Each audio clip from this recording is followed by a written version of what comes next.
बताओ अब क्या लगाओगे नाव पर? अब हमारे पास कुछ बचा ही नहीं है।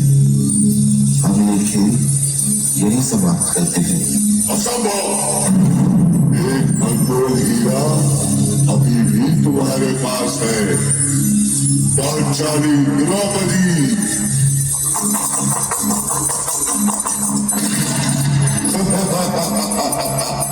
जीतम जीतम जीतम।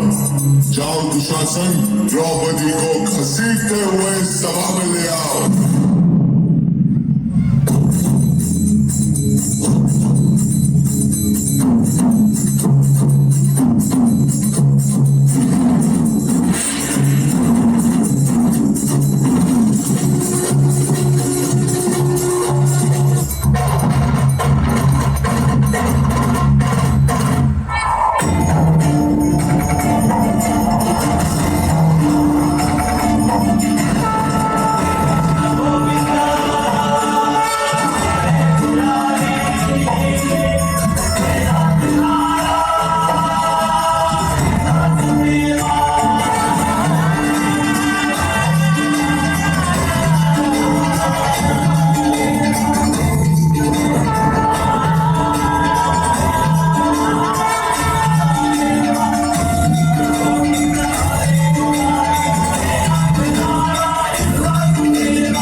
सभा से क्यों कर रही हो? तो अपने आर्यपुत्र से पूछो।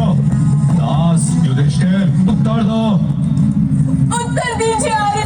आपने किस अधिकार से अपने भाइयों को दांव पर लगाया था? क्या आपने उसी अधिकार से मुझे भी दांव पर लगाया? हाँ बंचरी, जनों का एक दूसरे पर अधिकार होता है। पत्नी केवल परिवार जन नहीं, पत्नी अर्धांगिनी होती है। किसी व्यक्ति की मृत्यु पर उसके परिवार को दुख अवश्य होता है, तो विधवा तो केवल उसकी पत्नी होती है। एक पात्र में पड़े मोतियों के बीच क्या वैसा ही संबंध होता जैसे कुंडल में बांधे गए दो मोतियों के बीच? फिर आपने वैसा अधिकार मुझ पर कैसे मांग लिया जैसा आपका आपके भाइयों पर है? आपने अपना धर्म संभाला, आर्यपुत्र युधिष्ठिर ने भी अधर्म नहीं किया। सामने बैठे प्रत्येक व्यक्ति ने धर्म के अनुसार ही कार्य किया। तो क्या धर्म की स्त्री का अपमान करता है? स्त्री शोषण करने का अधिकार देता है आभूषणों का। द्रौपदी, स्वामी, जब तक मैं दुशासन के रक्त से अपने केश नहीं धोऊंगी तब तक मैं इन्हें बांधूंगी नहीं। मैं भी तुम्हें वचन देता हूं। उस दिन कौरवों की राजसभा में अपमानित हुई औरत, एक स्त्री की गरिमा हुई आहत और आरंभ हो गया काल चक्र का सबसे प्रचंड युद्ध, महाभारत। मैं राधा का गुमान हूँ, मैं मीरा का मान हूँ। मैं हर माँ की खिलखिलाती गोद में हूँ, मैं प्रेयसी के हास्य विनोद में हूँ। हाँ, मैं कृष्ण हूँ, मैं कृष्ण हूँ, मैं कृष्ण हूँ। मैं नारी के सत्कार में हूँ, संस्कृतियों के प्यार में हूँ। मैं परिवार का विश्वास हूँ तो समाज का विकास भी हूँ। मैं शांति के हर श्वास में हूँ, मैं बांसुरी की मधुर तान भी हूँ तो सुदर्शन चक्र की धार भी हूँ। मैं करुणा के हुंकार में हूँ, संस्कृति के हर प्रकार में हूँ। मैं अंत हूँ, प्रारंभ भी हूँ, नए युग का आरंभ भी हूँ। हाँ, मैं कृष्ण हूँ, मैं कृष्ण हूँ, मैं कृष्ण हूँ।